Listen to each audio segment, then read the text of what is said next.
딱 이맘때쯤이었습니다. 그때 한 젊은 목사님이 연포교회 집회 장소로 저를 찾아오셨습니다. 그리고 이런 요지로 제게 말씀하셨습니다. 목사님, 저희 교회는 교인이 몇 명 되지 않는 아주 작은 교회입니다. 그래서 이름난 강사를 모시고 집회를 할 수도 없습니다. 부디 목사님께서 저희 작은 교회에 한 번만 와 주십시오. 교인들을 위해서 일면식도 없는 제게 찾아와서 그렇게 요청하시는 그 젊은 목사님의 진정성과 순수한 열정이 제 마음을 움직였습니다. 그래서 그때 2년 후 신년 첫째 주일 주간에 사흘 동안 집회하기로 약속을 했었습니다. 그 젊은 목사님이 바로 여러분의 담임 목사님 정호도 목사님입니다. 그때 목사님이 제게 우리 교회는 교인 수가 얼마 되지 않는 작은 교회입니다. 라고 말씀하실 때 그 말이 굉장히 제 마음을 아리게 했습니다. 그래서 여러분들에게 찾아와서 여러분들 눈을 들여다보면서 여러분들께 꼭 이 말씀을 드리기 위해 오늘 이 자리에 섰습니다. 참된 교회에 크고 작은 교회가 따로 있겠습니까? 사람들은 교인 숫자를 따집니다. 교인의 머리수를 따져서 큰 교회, 작은 교회로 나눕니다. 그러나 그것은 교회의 외형에 국한된 것입니다. 오히려 교회의 외형이 클수록 교인의 숫자가 외형적으로 더 많을수록 참된 교회와는 거리가 더 먼 것이 한국 교회의 현실입니다. 참된 교회, 진짜 교회는 교인의 수를 따지지 않습니다. 돈으로 살 수도 없고 가격을 헤아릴 수도 없는 세계 최고의 명화라는 그림이 프랑스 파리 루브르 박물관에 가면 걸려 있습니다. 여러분이 잘 아시는 모나리자라는 그림입니다. 모나라는 말은 이태리 말로 결혼한 유부녀를 가리키는 경칭입니다. 이를테면 부인이라는 말입니다. 프랑스 말로는 마담이 되겠고요. 영어로는 레이디라는 겁니다. 그 다음에 그 뒤에 우리나라 말로는 리자라고 되어 있지만 이태리 말로 리사는 여자 이름인데 본래 가난한 농부의 딸이었습니다. 그러다가 상처한 조콘다라는 남자에게 시집을 갔습니다. 이 조콘다라는 남자가 가난한 농부의 딸인 리사를 아내를 맞은 다음부터 그 가세가 번창하기 시작했습니다. 그래서 이 조콘다가 자기 아내로 인해서 자기가 얻은 것이 너무너무 많아서 아내 때문에 이렇게 행복해졌다는 것을 다른 사람들에게도 보여주기 위해서 당대 최고의 화가 레오나르도 다빈치를 자기 집에 불러다가 자기 아내 그림을 그리게 했습니다. 모나리자, 리사 부인이죠. 우리나라 말로 얘기하면 리사 부인, 프랑스 말로는 마담 리사, 영어로는 레이디 리사, 그게 모나리자입니다. 여러분, 우리 만약 이런 상상을 한번 해보십시다. 프랑스가 세계적으로 선진국인데 이 프랑스가 국가 재정 위기를 맞았다고 하십시다. 그래서 국가가 지금 부도날 상황입니다.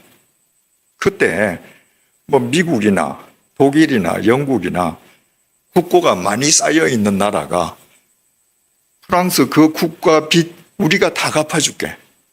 그 대신에 모나리자 그림 우리나라에 다오. 여러분, 프랑스가 응하겠습니까? 절대로 응하지 않을 것입니다. IMF에 고리대금으로 구제 금융을 청할지언정 그 그림을 팔아서 경제적인 위기를 벗어나려고는 생각조차 하지 않을 것입니다. 만약에 여기에 두 미술관이 있다고 또 한번 가정을 해보십시다. 한쪽 미술관에는 세계적으로 유명한 화가들의 그림이 다 소장되어 있습니다. 이쪽 미술관에는 세계적으로 유명한 미술가라기보다는 그저 그런 미술가들의 그림이 전시되어 있는데 그 중에 모나리사가 전시되어 있습니다. 세계 사람들이 어느 미술관을 더 좋은 위대한 미술관, 더 귀한 미술관으로 칠까요? 두말할 것도 없이 모나리사가 있는 미술관을 더 좋은 미술관으로 칠 겁니다. 루브르 박물관이 얼마나 큽니까? 거기에 전시되어 있는 작품을 모두 다 보기 위해서는 며칠이 걸립니다. 그래서 사람들은 대개 들어가서 중요한 것만 보죠. 루브르 박물관에 들어가 보신 분은 아시겠습니다만은 어느 입구로 들어가든지 모나리자를 보려면 이 방으로 가세요 하고 딱 안내판에 붙어 있습니다. 루브르에서 제일 중요한 작품인 것입니다. 한 1년여 전에 제 처하고 집에서 점심을 먹으면서 TV를 켜뒀는데 마침 TV에서 루브르 박물관에 대한 특집을 방송을 하고 있었습니다. 그 프로그램을 보다가 제 처가 저한테 이런 얘기를 했습니다. 저 모나리자라는 그림이 루브르 박물관에서 방탄 유리가 설치되기 전에 보아서 참 다행이었고 또 모나리사 그림이 그렇게 작은 그림인지 깜짝 놀랐다. 저는 1972년도에 제일 처음으로 그 그림을 보았습니다. 72년도에는 모나리사 그림이 높은 데 전시가 되어 있었습니다. 그래서 사람들이 다 고개를 올려다 보았습니다. 그 모나리자 그림의 그 섬세함을 자세히 볼 수가 없었습니다. 위치가. 1998년도에 저는 제네바 한인교회를 섬겼습니다. 그해 겨울 방학 때 제 처가 서울에서 아이들을 데리고 저를 찾아서 제네바로 왔습니다. 그래서 제네바에서 파리는 한 400여 킬로거든요. 차를 타고 함께 루브르에 가서 모나리자를 보았습니다. 그랬더니 그 높은 데 전시되어 있던 모나리자가 사람 눈높이에 전시되어 있는 거예요. 그러니까 키 큰 사람은 바로 그 앞에 가서 그 그림의 섬세함을 볼 수 있었습니다. 그런데 걱정이 되더군요. 이 중요한 작품을 이런 높이에 그냥 걸어두면 혹시라도 훼손당하는 사건이 일어나지 않을까? 그러다가 제가 2001년도에 제네바에서 한국으로 돌아오면서 제 처가 제 짐을 싸주러 왔길래 다시 마지막으로 또 루브르 박물관에 가서 한 번 더 봤습니다. 그랬더니 그때는 바로 위치는 똑같은데 그림 위에 방탄 유리가 설치되어 있었습니다. 아마 그 기간 동안에 무슨 훼손 시도가 있었기 때문인지는 저는 확실히 모르겠습니다. 그러니까 제 처가 그 얘기를 하는 거예요. 방탄 유리가 설치되기 전에 모나리자 그림을 보아서 참 다행이었다. 그런데 모나리자 그림이 그렇게 작은지 깜짝 놀랐다. 여러분들 사진으로 보시는 모나리자 그림이 어느 정도 크기라고 생각하십니까? 모나리자의 실제 그림 크기는요, 가로 53cm, 53cm만 요 정도 될까요? 세로 77cm. 그 루브르 박물관에 걸려있는 그 많은 그림들 가운데에 가장 작은 그림 가운데의 하나입니다. 모나리자는 그것이 세계적으로 독보적인 명화로 사람들 입에 오르내리는 것은 절대로 그 크기에 있지 않습니다. 그림이 커서 저것은 유일무이한 명화야. 그게 아니고요. 그림은 루브르 박물관에 걸려있는 모든 그림 가운데의 가장 작은 그림에 속하지만 그 화폭에 담겨있는 그림 자체가 누구도 흉내낼 수 없는 독보적인 그림이기 때문에 그것이 세계적인 명화로 손꼽히는 것입니다. 교회도 똑같습니다. 여러분, 만약에 교인 수에 따라서 교인이 많은 교회가 참된 교회다 이렇게 말한다면 교인이 많지 않은 울산 더함교회는 참된 교회와는 거리가 멀겠지요. 교인 수가 적어서 참된 교회가 되지 못한다면 울산 더함교회 여러분들이 누리는 구원은 대형 교회 교인들이 누리는 구원보다 열등한 구원일 것이고, 여러분의 믿음은 대형 교회 교인들의 믿음에 못 미치는 믿음 아니겠습니까? 결코 그렇지 않습니다. 교회는 건물이나 제도가 아니라 주님을 믿는 사람들의 모임입니다. 그러므로 그 모인 사람들이 참된 믿음의 소유자라면, 진짜 예수쟁이라면 그 사람들의 수와 상관없이 그 교회는 참된 교회입니다. 그러나 교인이 아무리 많이 모이는 교회라 할지라도 그 속에 들어있는 사람들이 예수 그리스도만을 믿는 참된 믿음을 지니지 못한 사람들이라면 그 교회는 참된 교회와 거리가 먼 교회입니다. 그러면 참된 믿음이라는 게 어떤 믿음을 뜻하겠습니까? 제가 먼저 몇 가지 예를 한번 들어보겠습니다. 첫 번째 예입니다. 예루살렘에 가면 여러분들이 직접 보신 분도 계시겠고 아니면 여러분들이 잘 들어서 아시겠지만 통곡의 벽이라는 벽이 있습니다. 바로 예루살렘 성전이 자리 잡고 있던 그 서쪽 아래쪽 벽 일부입니다.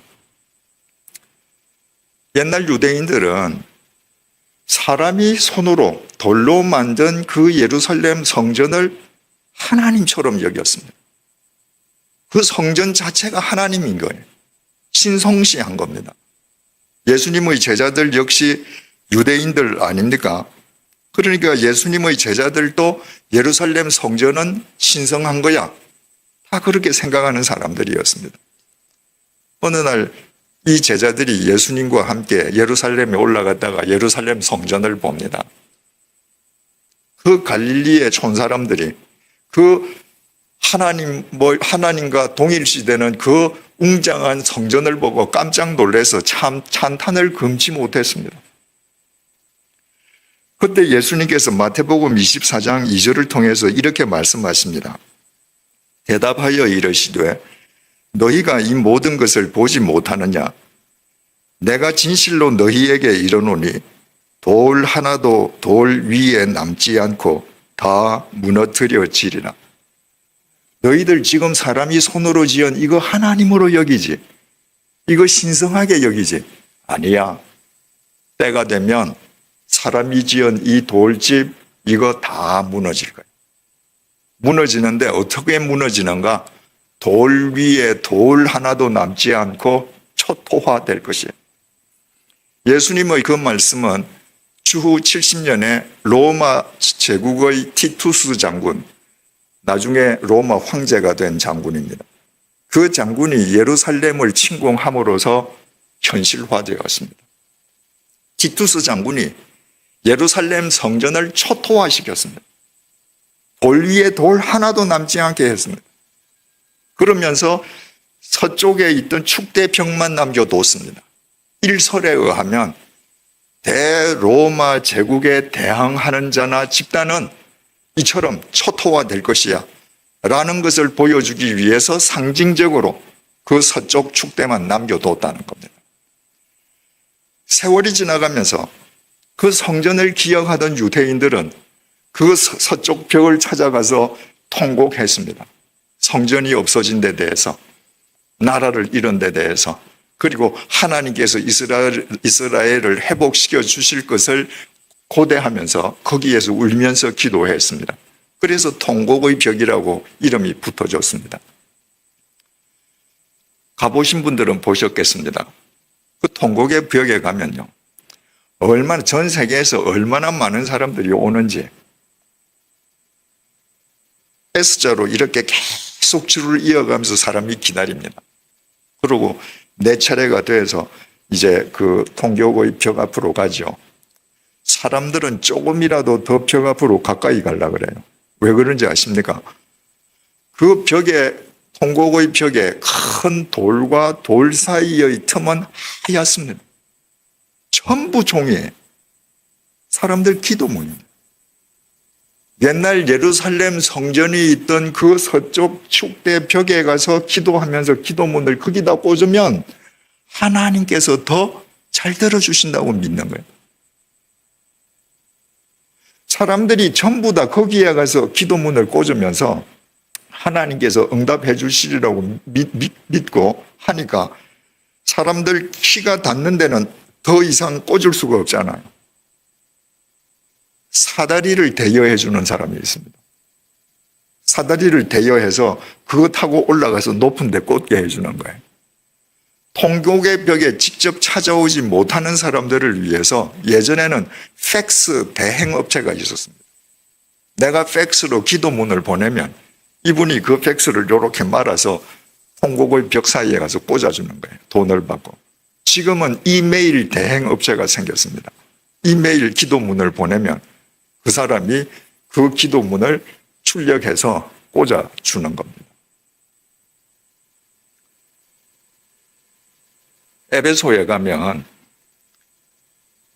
잠든 7명의 동굴이라는 동굴이 있습니다. 그 동굴 유래가 이렇습니다. 네로 박해 시대에, 그리고 그 이후에 수많은 기독교인들이 잡혀가서 화형당하고 맹수들의 밥이 될 때 7명의 그리스도인들이 그 박해를 피해서 에베소에 있는 그 동굴 속으로 숨어 들어간 겁니다. 그리고 이 사람들이 거기에서 잤습니다.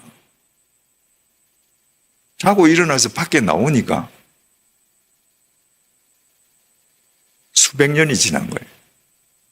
자기네들은 그대로인데 밖에 나오니까 세상이 수백 년이 세월이 지나간 거예요. 박해하던 박해 시대가 끝나고 기독교가 공인되어 있는 겁니다. 그러니까 그 사람들이, 세상 사람들이 보니까 얼마나 신비롭습니까? 수백 년 전에 죽어야 될 사람이 수백 년 전에 잠자로 들어갔던 그 모습 그대로 나왔단 말입니다. 얼마나 그 소문이 빠르게 퍼졌던지요. 로마 황제 데오도시우스에게도 그 소문이 전해졌습니다. 그래서 그 7명에게 모든 것을 다 입체적으로 확인했습니다. 그들이 동굴에 들어갈 때 그때 이 세상이 어떠했는가, 통치자가 누구였는가, 에베소에는 뭐가 있었는가, 다 맞는 거예요. 그래서 황제가 직접, 이 사람들은 동굴에 들어가서 죽었는데 이 사람들은 주님께서 부활시켜서 부활해서 나왔다, 공인을 해줬습니다. 그 이후부터 그 동굴 근처에 땅값이 오르기 시작했습니다. 그 동굴이 신성한 동굴이 된 거예요. 저 동굴 근처에서 살면 이 세상에서 죽지 않고 영원히 산다고 소문이 퍼지기 시작한 거예요. 그래서 당시 부자들은 각지에서 그곳에 와서 집을 지으려고 하다 보니까 땅값이 천정부지로 솟아오르기 시작한 겁니다. 지금도 그 동굴에 가면요, 그 동굴에 들어갈 수 없도록 철조망이 쳐져 있습니다. 그 철조망이 말입니다. 거기에도 하얀 종이들, 통곡의 벽은 거기에 경비원들이 다 경비를 하고 있으니까 기도문 종이만 꽂을 수 있는 거예요. 그런데 이 철조망에는요, 종이뿐만 아니라 메모지뿐만 아니라 휴지, 심지어는 이 비닐 봉지까지 다 걸려 있습니다. 왜냐하면 그 자리가 그렇게 신성하고 기도 응답이 잘 되는 곳인 줄 모르고 메모지를 안 가져간 거예요. 그런 사람들은 뭐 이렇게 과일 넣어 갔던 비닐 주머니지 않습니까? 거기다가 기도문을 써서 꽂는 거예요. 매달아 놓는 겁니다. 그것도 없다. 그러면 티슈를 뽑아내어서 티슈에다가 기도문을 써서 합니다. 온 철조망이 메모지, 휴지, 비닐입니다. 에베소에 가면 예수의 어머니 마리아가 살았다는 집이 있습니다. 1878년에 독일 어느 수녀가 밤에 잠을 자다가 마리아가 에베소에서 살았던 산의 위치가 어딘지 계시를 받았다는 겁니다. 그리고 그 마리아가 살던 주위 환경과 집이 어떠했는지를 이 사람이 종이에 다 그렸습니다. 그게 책으로 발간이 되었습니다. 1891년에 나사렛이라는 이름의 신부가 그 책을 읽고 감명을 받았습니다. 그래서 에베소 산을 다 뒤지고 다니면서 그 책에 나오는 것과 똑같은 위치가 있는지를 찾아보니까 있더라는 겁니다. 그래서 거기에다가 이 책에 그 수녀가 보았던 집, 그 책에 그렸던 집과 똑같은 집을 지었습니다. 사람들은 그 집이 예수님의 어머니 마리아가 죽기 전까지 살았던 집이라고 믿었습니다. 그런데 예루살렘에도 예수님 어머니 마리아의 집이 있었습니다. 요한복음 19장 27절 보면 예수님께서 십자가에 못 박혀서 돌아가시면서 요한을 보시고 당신의 어머니를 가리키면서 네 어머니다 이렇게 말씀하시지 않습니까? 이제 예수님께서 돌아가시니까 요한아 내 어머니를 네한테 부탁한다 이 유언이죠. 그래서 요한복음 19장 27절 마지막이 그 제자가 그날로부터 마리아를 자기 집에 모시니라 이렇게 되어 있습니다. 그 사도 요한은 우리가 잘 알다시피 요한계시록에 7교회를 목회했던 사람 아닙니까? 그러니까 요한계시록의 7교회는 지금 터키 대륙, 그래서 에베소를 위주로 해 있었다. 그래서 에베소에서 요한이 마리아를 끝까지 모셔서 마리아가 에베소에서 살다 죽었다. 이게 한 가지 설이 있고, 아니야. 그 이후에 요한이 예루살렘으로 돌아가면서 마리아를 모시고 예루살렘 갔어. 이건 성경에 없는 얘기입니다. 그래서 마리아는 예루살렘에서 죽었어. 예루살렘에도 마리아가 살았다는 집이 있었습니다. 이 서로가 이제 논쟁을 벌이는 거예요. 예루살렘 집하고 에베소 집하고 어느 집이 진짜냐? 왜 그 논쟁이 붙겠습니까? 돈이 걸려 있거든요. 예루살렘은 예루살렘대로 마리아 집이라고 알려진데 엄청난 관광객이 가는 겁니다. 에베소는 에베소대로 엄청난 관광객이 가는 거예요. 그래서 서로가 자기네들이 진짜라고 하는 겁니다. 그런데 1961년에 교황이 에베소에 있는 집이 마리아의 집이라고 판정을 내려서 에베소에 있는 마리아의 집이 공식적으로 마리아가 살았던 집이 되었습니다. 그 집에 가면요, 아예 집 아래쪽에 기도판을 붙이는 큰 판이 설치되어 있습니다. 그런데 재밌는 거는 거기에 게시판이 붙어 있습니다. 경고판이 하나 붙어 있습니다. 절대 껌을 붙이지 마세요. 그러니까 거기에도 메모지 있는 사람은 기도 내용 쓰고 없는 사람은 비닐 거기 꽂고 또 휴지 꽂고 이건 다 똑같은데 나는 메모지도 없고 비닐도 없고 휴지도 없고 아무것도 없어요. 그런 사람들은 씹던 껌을 붙이는 거예요. 이거라도 붙여야 뭔가 이 다음부터 내 기도가 잘 응답되겠다는 거예요. 여러분, 우리도 누구한테 청탁을 할 때 저 사람이 좀 내 부탁을 들어주면 좋겠는데 잘 들어주지 않을 때 그 사람 어머니를 찾아가서 청탁할 수 있잖아요. 천주교 교인들은 마리아한테 기도하는 게 예수님 어머니이기 때문에 아드님한테 좀 백 좀 써주세요. 이런 인간의 심리거든요. 그러니까 거기에 가서 껌이라도 붙이면 마리아가 예수님한테 우리를 뭔가 부탁해 주실 것이다.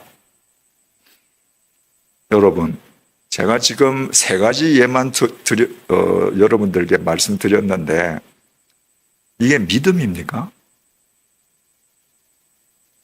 제가 에베소에 마리아의 집 그리고 7명의 잠든 동굴 거기에는 제 지인들만 갔습니다. 그래서 아무도 거기에 뭘 꽂는 분이 없었어요. 예루살렘 통곡의 벽에 제가 갔을 때는 제가 기독교 여행사에 돈을 내고 단체로 성지 순례 가는 팀에 따라갔습니다. 전부 목사님, 사모님, 장로님, 권사님이었습니다. 거기 가서 안 꽂는 사람이 없었습니다. 전부 써서 꽂았습니다. 여러분, 그게 믿음입니까? 그건 미신이라는 겁니다. 많은 사람들이 미신과 믿음을 혼동합니다.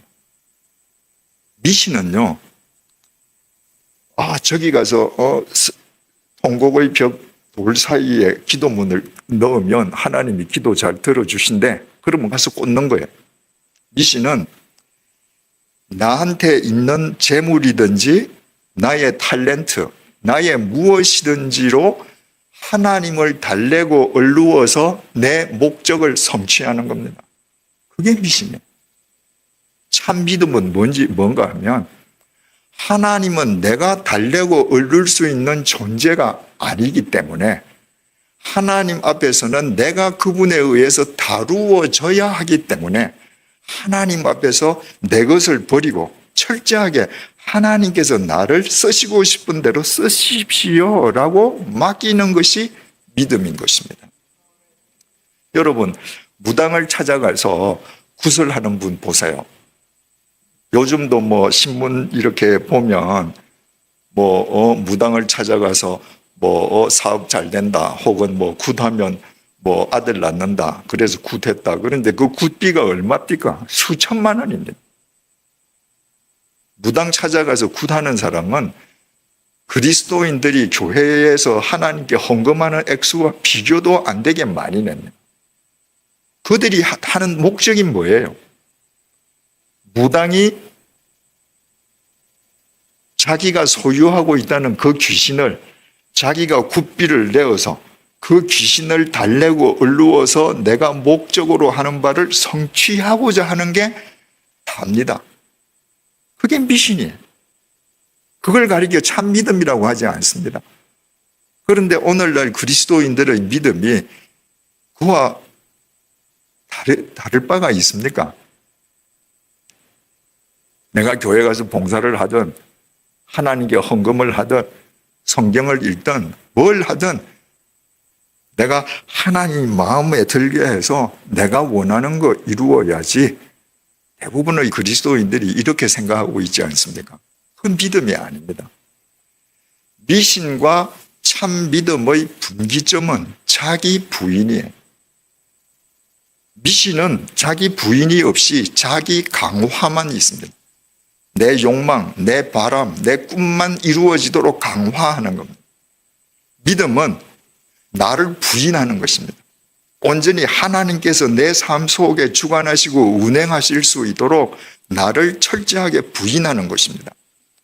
주님께서 마태복음 16장 24절에서 이렇게 말씀하십니다. 아무든지 나를 따라오려거든 자기를 부인하라. 아무든지 나를 따라오려거든 자기를 부인하라. 이 말씀을 뒤집으면 무슨 말이 됩니까? 네가 교회 열심히 다니니? 헌금 열심히 하니? 봉사도 많이 하니? 근데 말이야, 네가 너를 부인하지 않으면 넌 나를 쫓는 거 아니야. 넌 지금 나를 이용하려고 하는 거야. 그 말씀입니다.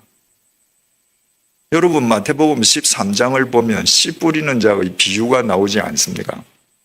씨 뿌리는 사람이 불어오는 바람에 씨를 날렸습니다.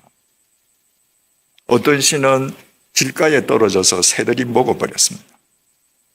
길가는 딱딱하니까 사람들이 밟고 다녔으니까 흙 속에 씨가 들어갈 수 없죠. 어떤 씨는 돌밭에 떨어졌습니다. 싹이 나오는 듯 하다가 해가 뜨니까 말라 죽었습니다. 어떤 씨는 가시떨기 나무밭에 떨어졌습니다. 싹이 나오다가 가시떨기 기운에 막혀서 죽어버렸습니다. 오직 옥토에 떨어진 씨만 30배, 60배, 100배의 결실을 했습니다. 자, 결실하지 못한 길가, 돌짝밭, 가시떨기 나무밭, 이 세 장소와 결실한 옥토, 이 양자 간의 차이가 뭡니까? 자기 부인입니다. 이 세 길은 자기 부인이 없어요. 나는 길이야. 나는 바닥이 딱딱해. 난 이대로 살 거야. 난 돌짝밭이야. 내 돌 하나도 키우지 마. 난 가시나무 가시떨기 밭이야. 가시 뽑지 마. 내 살고 싶은 대로 사는 겁니다. 옥토는 어떤 곳인가? 세상의 창세 이래 처음부터 옥토가 있습니까? 자기 부인을 통과한 땅이 옥토입니다.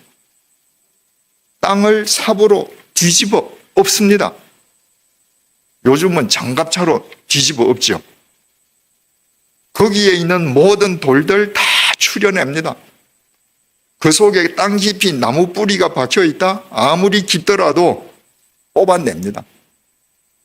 이처럼 제할 것을 다 제하고 자기 부인을 거치고 나니까 남은 게 옥토입니다.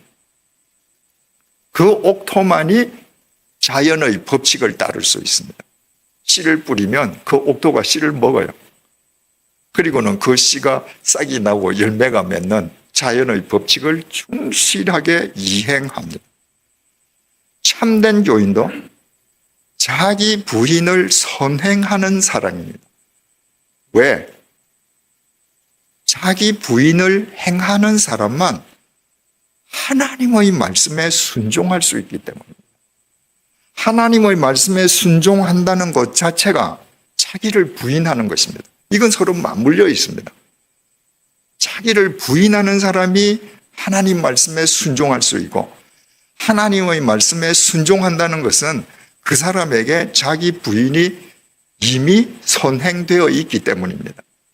내가 내 욕심대로 살고 싶은데, 내 속에서 내 죄성이 요구하는 대로 살고 싶은데, 이거 따라가서는 하나님 말씀에 절대로 순종 못합니다.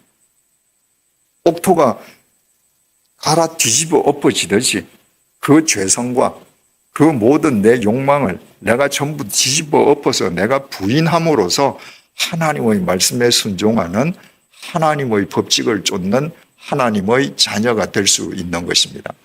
오늘의 본문이 그 좋은 예를 우리에게 보여주고 있습니다.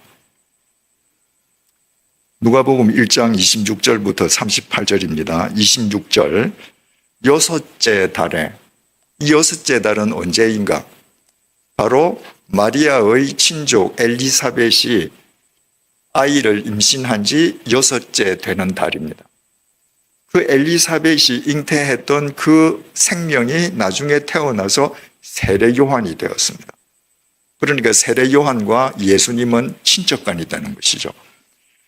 그 엘리사벳이 잉태한 지 여섯째 달에 천사 가브리엘이 하나님의 보내심을 받아 갈릴리 나사렛이란 동네에 가서, 여러분, 가브리엘이라는 이 천사가 하나님의 보내심을 받아서 예루살렘의 부유촌으로 가지 않았습니다.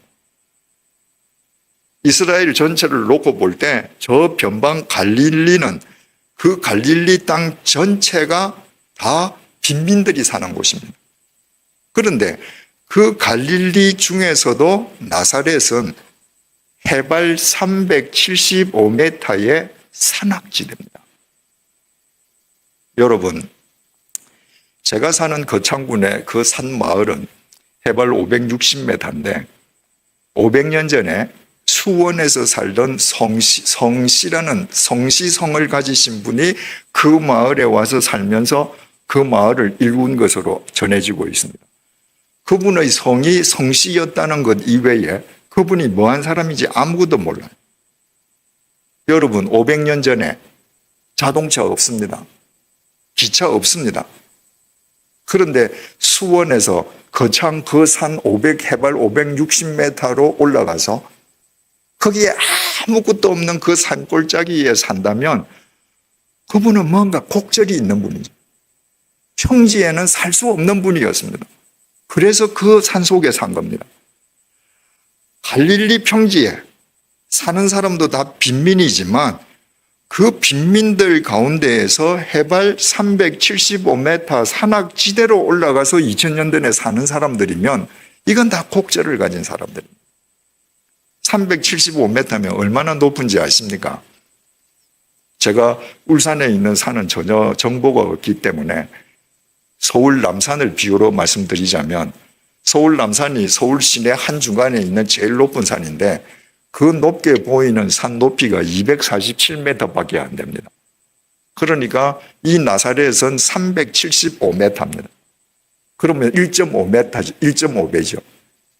그 높은 산에 2000년 전에 사는 사람들이면 기막힌 사람들입니다. 그 기막힌 달동네, 빈민들 중에서도 빈민들이 사는 그 빈민촌에 천사가 나타났습니다. 다윗의 자손 요셉이라 하는 사람과 약혼한 처녀에게 이르니 그 처녀의 이름은 마리아라. 그 천사가 찾아간 사람이 마리아라는 처녀인데 그 마리아는 요셉과 정혼, 약혼한 사람이었습니다. 요셉의 직업은 목수였습니다. 여러분, 성화를 보거나 주일학교 공과책을 보면 요셉이 말입니다. 목공소에서 대패질하는 그림이 나옵니다. 거의 대동소이합니다. 실제로 일본의 엔도 슈사쿠라고 하는 그 천주교 신자가 갈릴리를 찾아가서 그 옛날 문헌을 뒤지고 전부 다 자기가 조사를 한 결과 2000년 전에 그 갈릴리, 특히 그 375m 그 산악지대에는 우리가 지금 요셉을 목공소에서 대패질하는 것으로 그린 그런 목공소가 없었다는 겁니다. 그 가난한 동네에 어떻게 목공소가 있겠습니까? 혹시 연세 드신 분들 옛날에 아침이면 구두 닦는 소년들이 구두통 메고 다니시는 거 기억나시죠? 조그만 나무 상자를 어깨에 메고 구두 닦으세요 하고 다니는데 그 조그만 나무 상자에는 솔, 구두약이 들어 있습니다. 옛날 이 갈릴리 지방 나사렛에서의 목공들은 목공통, 조그만 구두 닦기 소년의 통 같은 목공탱을 울러매고 동네마다 다니면서 가구 고치세요 이러고 다녔다는 거예요. 거긴 다 가난한 사람들이 사니까 문이 떨어지거나 삐뚤어지거나 부서지거나 그러면 그 목공통을 메고 가서 망치질을 해주고 일당 받아서 살고 이러던 사람이었다는 겁니다. 그 가난한 목수와 약혼한 마리아, 그 역시 빈민인 건 두말할 필요가 없죠. 28절입니다. 그에게 들어가 이르되, 지금 천사가 그에게 이르되 말했다는 거 아닙니까? 그런데 그에게 들어가 말했습니다. 여러분, 우리가 공과책이나 아이들 가리키는 이런 그림책 볼 때 참 조심해야 합니다. 심지어는 그 올리비아 하세가 나온 그 이탈리아 그 유명한 감독이 만들었던 6시간짜리 나사렛 예수라는 그 영화가 예수에 관한 가장 긴 영화인데 그 긴 영화에도 보면요, 이 마리아가 천사 가브리엘의 말을 듣는 것을 빛이 임하면서 외부에서 소리가 들리는 거로 나옵니다. 하늘에서 빛이 착 임하면서 소리가 들리니까 올리비아 하세가 이래요. 밖에서 소리 들은 거죠. 아닙니다. 천사가 이 마리아 속에 들어가서 말했습니다. 소리가 어디서 들려요? 내 속에서 울리는 거. 밖에서 들린 소리가 아닙니다. 밖에서 들리는 소리면 이게 뭘까? 일단 의심할 수도 있죠. 내 속에서, 내 심령 깊은 곳에서부터 소리가 쭉 내게 솟아오르는 거예요. 은혜를 받은 자여 평안할지어다. 주께서 너와 함께 하시도다. 이 속에서 들리는 소리가 너 지금 은혜를 입었어. 주님께서 너와 함께 하셔. 여러분, 예루살렘에 있는 부잣집 딸들을 찾아가서 지금 천사가 이렇게 얘기하는 게 아닙니다. 그 해발 375m, 기가 막힌 곳에 사는 그 가난한 처녀, 빈민 처녀 속에 들어가서 너에게 지금 은혜가 임했어. 주님께서 너와 함께 하셔. 여러분, 이 은혜가 다 우리에게도 임했던 겁니다. 우리에게도 임했기 때문에 우리가 이 자리에 앉아 있습니다.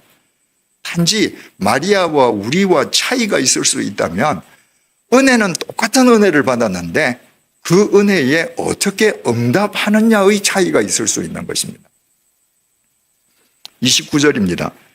처녀가 그 말을 듣고 놀라 이런 인사가 어찌함인가 생각하매. 이걸 세 번역이 이렇게 쉽게 번역했습니다.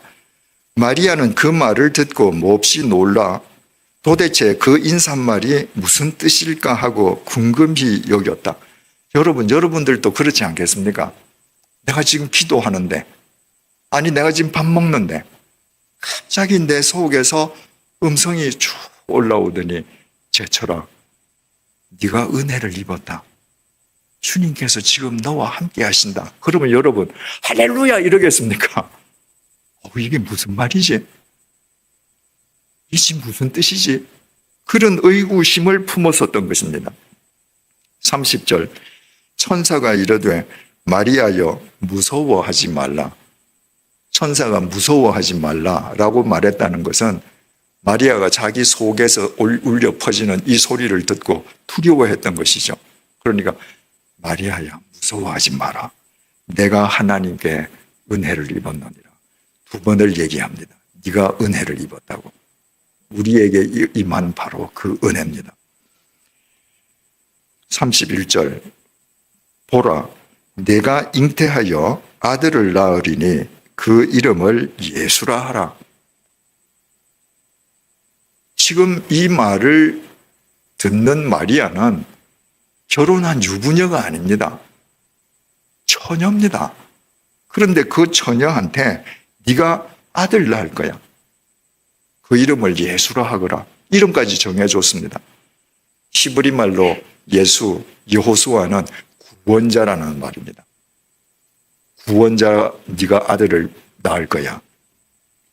32절에서 33절 그가 큰 자가 되고 지극히 높으신 이의 아들이라 일컬어질 것이요 주 하나님께서 그 조상 다윗의 왕위를 그에게 주시리니 영원히 야곱의 집을 왕으로 다스리실 것이며 그 나라가 무궁하리라. 네가 아들을 낳을 텐데 그 아들이 이스라엘 백성들이 그렇게 고대하고 열망하는 메시아라는 겁니다. 34절 마리아가 천사에게 말하되 나는 남자를 알지 못하니 어찌 이 일이 있으리이까. 성경에서 안다라고 하는 것은 안다는 말도 되지만 관계한다는 뜻도 있죠. 나는 남자하고 관계해 본 적이 없습니다. 메시아도 좋고 예수도 좋은데 난 남자하고 관계한 적이 없는데 어떻게 이런 일이 있을 수 있단 말입니까? 36절 보라 내 친족 엘리사벳도 늙어서 아들을 배웠느니라. 본래 임신하지 못한다고 알려진 이가 이미 6달이 되었나니. 그 엘리사벳도 늙어서까지 아이를 배지 못한 여자였습니다. 그래서 주위에서는 저 부부는 아이를 못 가지는 부부야. 다 그렇게 생각을 했습니다. 그런데 나이 들어서 아이를 배웠습니다. 그건 아무리 나이가 들었다 할지라도 부인 엘리사벳과 남편 사가랴 사이에서 태어난 아이입니다. 그런데 지금 마리아에게 얘기하는 거는 너 남자 없이 너 혼자서 지금 아이를 낳으리라는 겁니다. 37절 대저 하나님의 모든 말씀은 능하지 못하심이 없느니라. 38절 마리아가 이르되 주의 여종이오니 말씀대로 내게 이루어지이다 하매 천사가 떠나가니라. 여러분, 지금 천사가 하는 말을 논리적으로 상식적으로 한번 가만히 생각해 보십시오. 거룩하신 하나님의 성령이 너를 덮으실 거야. 네가 이제 아들을 놓을 거야. 이름은 예수야. 곧 이스라엘 백성들이 열망하던 메시아야. 저 엘리사벳도 늙어서 애 낳았지. 하나님의 말씀은 능치 못함이 없어. 왜? 하나님은 말씀으로 천지를 창조하셨으니까 너 이렇게 될 거야. 이 모든 말을 요약하면 네 혼자 아이 낳을 거라는 겁니다. 2000년 전 그 엄격한 유대 사회의 도덕, 윤리, 관념상 있을 수 없는 일을 네가 하라는 겁니다. 그런데 마리아가 38절에 마리아가 이르되 주의 여종이오니, 나는 주의 여종이니까 주님께서 시키는 대로 해야 할 겁니다. 나는 여종이므로. 그러니까 말씀대로 내게 이루어지게 하십시오. 그랬더니 천사가 떠나갔습니다. 여러분, 이 엄청난 일에 마리아가 어떻게 이렇게 순종할 수 있었을까요? 마리아에게 자기 부인이 선행되어 있었기 때문입니다. 아까도 말씀드렸죠. 나사렛은 해발 375m 산악지방입니다. 그 산악지방에 물자가 제대로 공급이 되겠습니까? 갈릴리 평지에 사는 사람들은 남정네가 나가서 그물만 던지면 고기 잡아옵니다. 그 산악지대에서 먹을 것을 해결하려면 얼마나 고달픕니까? 그 아무것도 없는 그 산악지대에서 마리아가 할 수 있는 것은 하나님만 바라보고 사는 겁니다. 이 세상에 대해서 미련을 갖고 이 세상 사람들이 하는 것을 추구하는 것이 아니라 오직 내 주 하나님에게만 나의 시선을 고정시키고 살아가는 것입니다. 그러므로 마리아가 그 척박한 산악지대에서 태어나서 10수년이 지나기까지 그 가난과 결핍 속에서 살았던 것은 마리아가 하나님 앞에서 자기 부인을 체질화시키는 은혜의 실험장이었던 것입니다. 여러분, 하나님께서는 당신이 선택하신 당신의 백성들이 당신의 말씀대로 살 수 있게끔 당신의 방법으로 자기 부인을 체화시켜 가십니다. 그래서 당신의 백성들이 가난에 빠지게 하시고 고난 속에 빠지게 하시고 그런 과정을 통해서 자기 부인을 행하는 믿음의 사람으로, 믿음의 장군으로 우뚝 서게 해 주시는 것입니다. 모세는 강에서 건져 올림을 받은 뒤에 40년 동안 이집트에서 왕자로 살지 않았습니까? 없는 것이 없었습니다. 그 40년 동안 모든 것을 다 할 수 있는 것 같았지만 그 왕자의 신분으로 그가 자기 백성 유대인을 위해서 할 수 있었던 것은 고작 애굽 군인 2명을 쳐 죽이는 것밖에 없었습니다. 그것으로 인해서 자기가 도망자 되었습니다. 모든 것을 다 할 수 있었는데, 다 할 수 있었을 것 같았는데 결과적으로는 도망자가 되었습니다. 그 이후에 40년 동안 미디안 광야에서 양치기 노릇하지 않았습니까? 80 노인이 될 때까지. 나는 아무것도 할 수 없는 사람이에요. 나는 nothing이에요. 그가 볼 수 있었던 건 하나님밖에 없었습니다. 그가 자기 부인이 체질화될 때 하나님께서 그를 쓰시는 겁니다. 다윗은 골리앗을 물리치고 구국의 영웅이 되지 않았습니까? 그런데도 그를 시기한 사울 왕의 칼날을 피해서 10년 동안을 동가씩 서가숙했습니다. 사울 왕은 오직 자기 경쟁자라고 생각되는 다윗 한 사람을 죽이기 위해서 3,000명으로 구성된 특공대를 몰고 다니면서 다윗을 죽이려고 했습니다.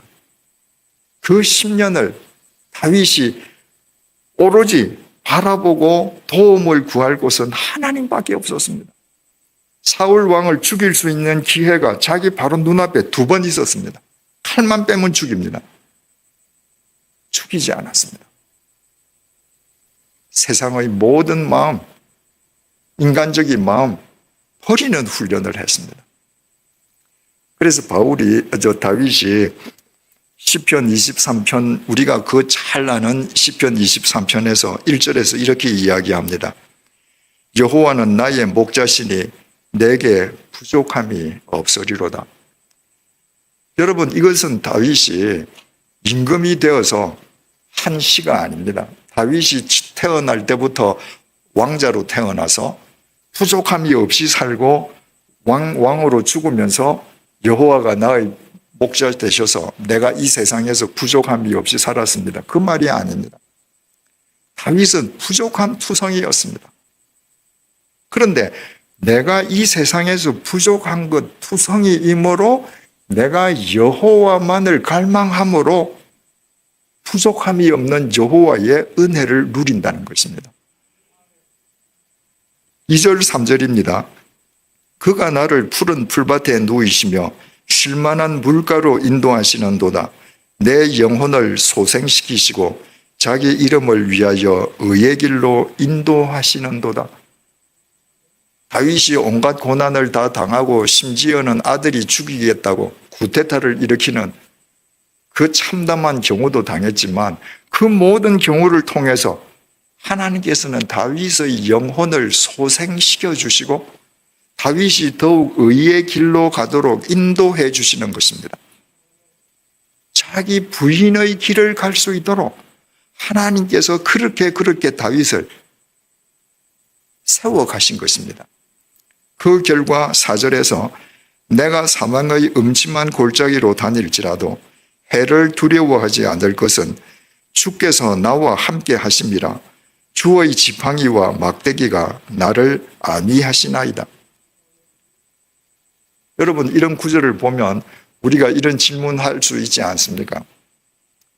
하나님께서 아예 나를 사망의 음침한 골짜기로 데려가시지 말지 왜 사망의 음침한 골짜기로 데려가고 지팡이로 또 지켜주시고 그러는가? 우리를 사망의 음침한 골짜기로 데리고 가심으로 우리가 그런 과정을 통해서 하나님께 순종하는 사람이 되게 하시는 거예요. 다윗은 하나님의 손길 아래에서 자기 부인이 일상화되었기 때문에 하나님께서 너 사망의 골짜기로 들어가라 그래도 순종했습니다. 왜? 내가 이 사망의 골짜기로 들어가도 하나님께서 지팡이와 막대기로 나를 지켜주실 것임을 믿으니까 순종하는 것입니다. 그것은 자기 부인의 믿음이 있기에 가능한 것이었습니다. 여러분, 우리도 마찬가지입니다. 하나님께서 우리를 구원하시고 우리를 사랑하시기 때문에 우리가 주님을 쫓을 수 있도록 우리가 자기 부인을 체화시키는 사람이 되게끔 우리를 훈련시키십니다. 내가 노력했는데 더 가난해질 수 있습니다. 내가 건강했는데 어느 날부터 병약한 사람이 될 수 있습니다. 내가 많은 사람들과 관계를 맺고 있었는데 어느 날 내가 이 세상에서 외톨이인 것처럼 버려질 수 있습니다.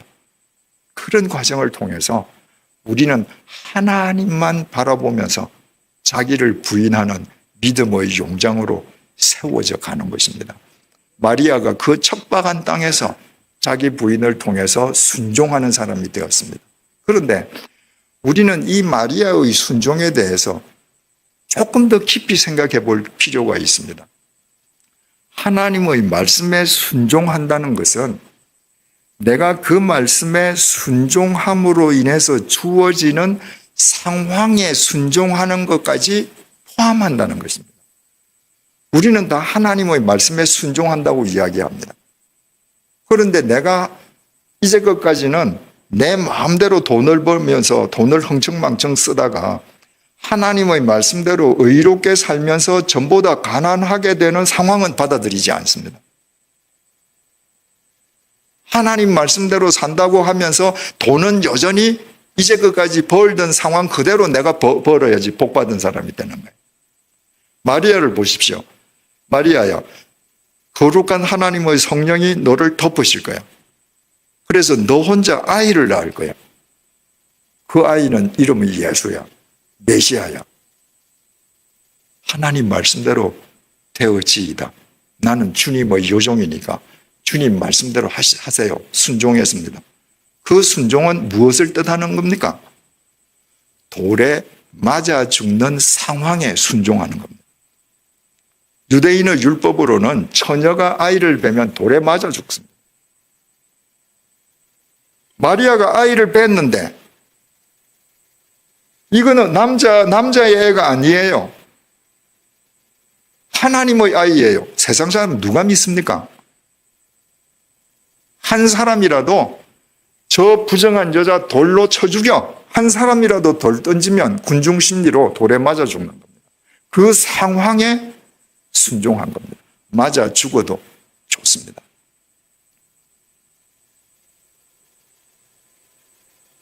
예수님께서 겟세마네 동산에서 기도하시지 않습니까? 하나님, 이 잔을 내게서 피하게 해 주십시오. 그러나 내 원대로 마시고 아버지 원대로 하십시오. 3번 반복하셨는데 누가복음에 보면 그 기도하시는데 예수님의 땀에 피가 배어서 떨어졌다고 되어 있지 않습니까? 여러분, 그 기도 하나님, 이 잔을 내게서 지나가게 해 주십시오. 그러나 내 원대로 말고 아버지 원대로 하십시오. 이거 3번 하면 땀이 납니까? 피가 배입니까? 아닙니다. 성경에는 그 요지만 적힌 거죠. 주님께서 얼마나 처절하게 기도하셨으면 땀이 흐르고 피가 배이듯이 보이겠습니까? 주님, 아버지, 나 살고 싶습니다. 살려주십시오. 그러나 결론은 아버지 원대로 하십시오. 아버지 원대로 하는 게 뭡니까? 십자가에 사지가 못 박혀 죽는 겁니다. 그 상황에 주님께서는 자기를 던졌습니다. 순종했습니다.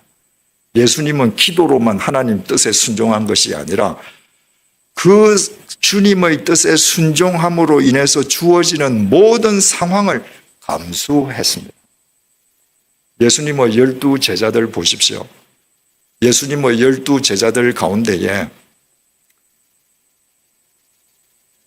예수님의 제자가 되었기 때문에 인류 역사상 예수님으로부터 부르심 받고 예수님과 3년 동안이나 함께 동거동락하면서 예수님으로부터 직접 말씀을 배운 사람이라고 그들이 이 땅에서 부귀영화를 누렸습니까? 그들이 권세를 누렸습니까? 아니었습니다. 그들이 예수님 그 로고스를 내 주인으로 모시고 순종했기 때문에 그들은 온갖 고난과 맞닥뜨려야 했습니다. 그리고 그들은 다 순교해야 했습니다. 그러나 그 상황을 모두 다 받아들였습니다. 사도 바울 보십시오. 청년 시절부터 유대교 내에서 입지가 탄탄한 청년이었거든요. 그대로 있었으면 유대교에서는 출세가 뻔히 보이는 겁니다. 그런데 예수 믿고 나서부터 그 청년은 고난의 연속이었습니다. 고린도후서 11장 23절 하반절부터 27절입니다. 내가 수고를 넘치도록 하고 옥에 갇히기도 더 많이 하고 매도 수없이 맞고 여러 번 죽을 뻔하였으니 유대인들에게 40에서 하나 감한 매를 5번 맞았으며 3번 태장으로 맞고 1번 돌로 맞고 3번 파선하고 1주야를 깊은 바다에서 지냈으며 여러 번 여행하면서 강의 위험과 강도의 위험과 동족의 위험과 이방인의 위험과 시내의 위험과 광야의 위험과 바다의 위험과 거짓 형제 중의 위험을 당하고 또 수고하며 애쓰고 여러 번 자지 못하고 줄이며 목마르고 여러 번 굶고 춥고 헐벗어노라. 여러분이 주님의 말씀에 순종하기 때문에 바울처럼 이런 상황을 맞닥뜨려야 한다면 그래도 여러분들 예수 믿겠습니까? 그게 믿음이에요. 나는 예수 말씀 듣고 따르는데 내게 매일매일 주어지는 상황만은 내가 원하는 상황만 주어져야 돼. 여러분 그건 믿음 아닙니다. 내가 하나님의 말씀에 순종하기 때문에 그로 인해서 야기되는 상황에 순종할 때 어떤 일이 일어났습니까? 마리아가 네가 아이를 잉태할 거야 할 때 말씀대로 되어지이다 하고 순종하는 건 돌에 맞아 죽는 상황을 감수하는 겁니다. 그 상황을 감수했기 때문에 마리아는 성모 마리아가 되었습니다. 우연히 성모 마리아가 된 게 아닙니다. 예수님께서 내가 원하는 건 십자가에서 죽는 걸 피하는 거지만 아버지의 원대로 하십시오 하고 십자가에서 죽어야 하는 상황에 순종하셨기 때문에 그분은 사흘째 되는 날 죽음을 깨뜨리고 부활하셔서 영원한 생명의 구주가 되셨습니다. 제자들은 예수를 믿고 출세하거나 번영하는 것이 아니라 매번 죽음의 고비를 넘는 상황을 받아들였지만 그랬기 때문에 그들은 비록 순교했을 망정 예수 그리스도 안에서 그들은 세계의 역사를 새롭게 했습니다. 사도 바울은 예수 믿고 고난의 연속인 상황을 기꺼이 감수했습니다. 목이 잘려서 참수형을 당하는 참수형도 받아들였습니다. 그 결과 그는 신약 성경 4분의 1을 썼습니다. 복음서를 빼면 신약 성경 3분의 1이 바울이 쓴 것입니다. 바울은 성경 속에서 영원히 살아 있습니다. 자, 정리를 하십시다. 참 믿음이란 것은 자기를 부인하는 믿음이요. 자기를 부인하는 것은 하나님의 말씀에 순종하는 것이요. 하나님의 말씀에 순종하는 것은 바로 그 말씀에 순종함으로 인해 야기되는 상황에 순종하는 것까지 포함한다.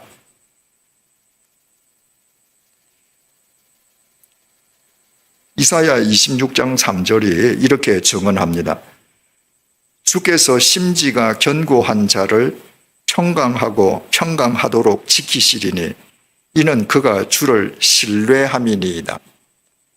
주를 신뢰하는 사람은 심지가 견고한 자고 그런 자를 주님께서 평강에서 평강으로 지키신다. 여기에서 하나님을 신뢰하다라는 이 동사가 히브리어 원어로 파타흐입니다. 여러분 하나님을 신뢰한다는 거 파타흐가 뭔지 압니까? 기대는 거예요. 내가 지금 이 붉은 벽돌로 쌓여있는 이 강대상 벽이 있지 않습니까? 저기 가서 기대요. 내가 저기 가서 기댈 때에 나에게는 믿음이 있습니다. 저 벽돌은 견고하기 때문에 내가 기대도 나를 버텨줄 거라는 믿음입니다. 그런데 제가 가서 기댔는데 저렇게 견고해 보이는 벽돌이 흔들흔들해. 제가 기댔는데 흔들흔들해요. 저게 자꾸 기울어집니다. 내가 자꾸 더 넘어가요. 그래도 기대는 게 믿음입니다. 내가 하나님의 말씀에 기댔는데 가난해져요. 내가 하나님의 말씀에 기댔는데 고난이 와요. 내가 하나님의 말씀에 기댔는데 내 계획이 다 어그러져요. 그래도 하나님의 말씀에 기대는 거예요. 언제까지? 저 벽이 완전히 땅바닥에 넘어질 때까지 그래도 나는 기대는 겁니다. 왜? 그때 부활이 있으니까. 그게 믿는 거예요. 내가 저기에 기댔는데, 말씀에 기댔는데, 말씀에만 기대면 영혼도 잘 되고, 내 사업도 잘 되고, 무병장수하고, 그런다고 예수 믿었는데, 예수 믿고 나니까 다 안 되네. 그러면 치워. 그건 믿음 아닙니다. 내가 기댔는데 저게 흔들거리고 나를 버텨주지 못함에도 불구하고 세상의 손을 잡으라고, 돈을 잡으라고, 권력을 잡으라고, 세상의 것을 잡으려고 하는 모든 유혹을 내가 끊는 거예요. 이게 믿음입니다. 그 상황을 받아들이는 거예요. 그리고 내가 바닥에까지 떨어질 때 주께서 나를 평강에서 평강으로 지켜요. 왜? 사망의 엄침한 골짜기에서 나를 막대기와 지팡이로 안위하신다고 다윗이 고백했던 그 하나님이 나를 책임져 주시는 겁니다. 그래서 그 사람이 평강에서 평강으로 하나님의 인도하심을 받게 되는 것입니다. 여러분의 믿음이 지금까지 어떤 믿음이었습니까? 혹시 제가 서두에 말씀드린 통곡의 벽에 쪽지 넣는 믿음, 에베소에서 잠든 7명의 동굴 철조망에 쪽지 꽂는 믿음, 마리아의 집에 껌딱지 붙이는 믿음, 그런 믿음이었습니까? 그러면 오늘 이 시간에 당장 버리십시다. 그리고 어떤 상황 속에서든지 나를 부인함으로 하나님의 말씀에 순종하고 하나님의 말씀에 순종함으로 인하여 야기되는 모든 상황을 감수하는 진짜 예수쟁이들이 되십시다. 그 순간부터 여러분의 수가 아무리 작다 할지라도 마치 모나리자 그림처럼 울산 도함교회는 이 세상을 맑히고 밝히는 진짜 참된 교회, 하나님의 명품 교회로 우뚝 서게 될 것입니다. 기도하시겠습니다.